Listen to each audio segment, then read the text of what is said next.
Olá, tudo bem? Então, estamos discutindo sobre a relação da necessidade do capital de giro, ciclo operacional e saldo em tesouraria.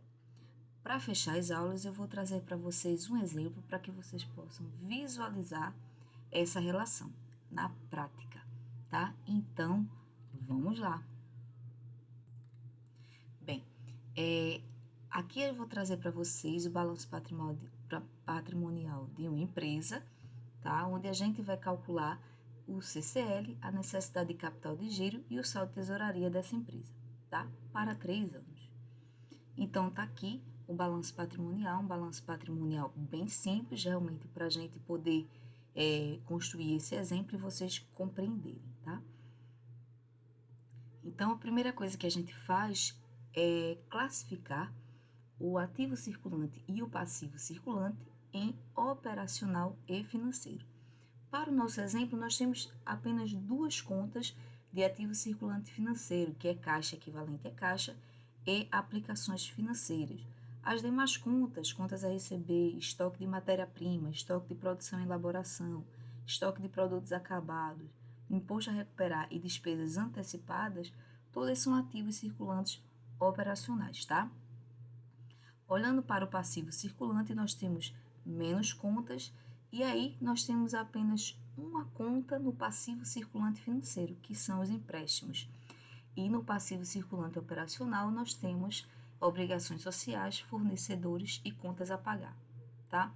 Se você tiver alguma dúvida ou não estiver lembrando bem dessa classificação de circulante operacional e circulante financeiro, vou pedir para você abrir lá os slides da necessidade de capital de giro, que tem uma partezinha onde a gente coloca alguns exemplos e uma orientação para fazer essa classificação de operacional e financeiro, tá bom?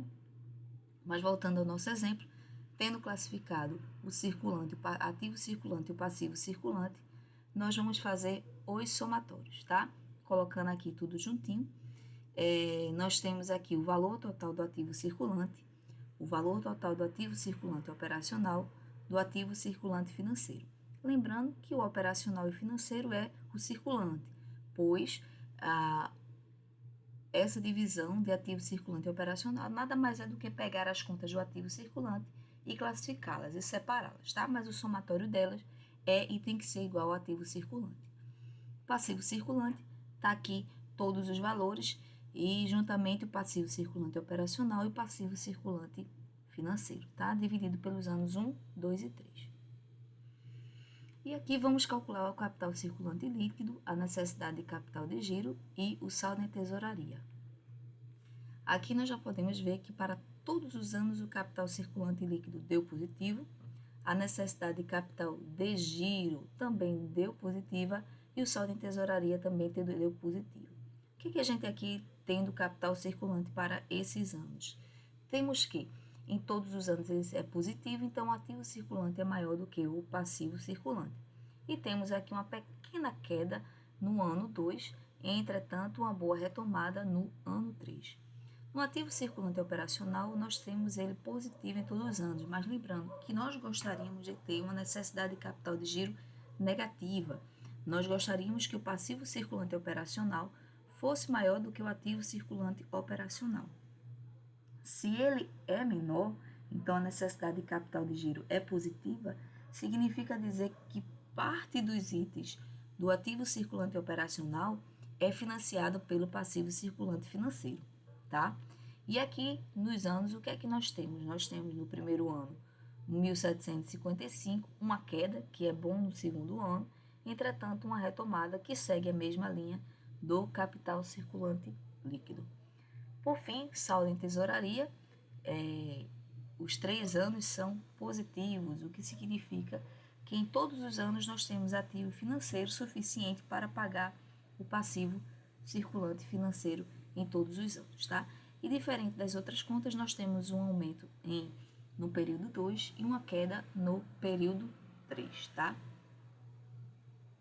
Então, tá aqui o gráfico para a gente poder, para que vocês possam ver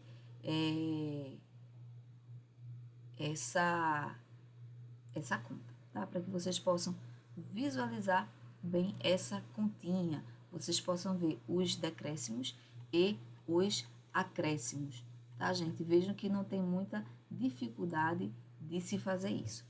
E aí, se a gente vai para aquela classificação trazida por Braga, a empresa que nós analisamos é considerada do tipo 2, sólida, porque possui capital circulante líquido positivo, possui a necessidade de capital de giro positiva e o saldo em tesouraria também positivo.